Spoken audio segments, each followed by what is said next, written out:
All right, today we're gonna be talking about a fuel pump. This fuel pump came out of a 2003 F-150. If I help y'all any kind of way, like and subscribe. And the main reason why a fuel pump will go bad is number one, bad gas, or any order. It could be in any order. Bad fuel all the time, running your car on E, and basically age. And so what we got here, this right here is your filter. As you can see, it's very dirty. It should be white. But this is your filter here going into the pump. This is your pump here.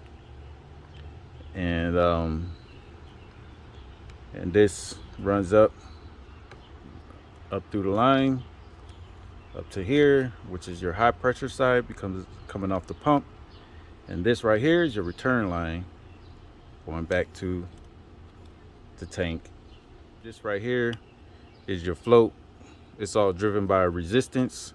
So as you fill up your tank, this float goes up, and that allows the needle to go to the full mark, or however much you put in your fuel tank.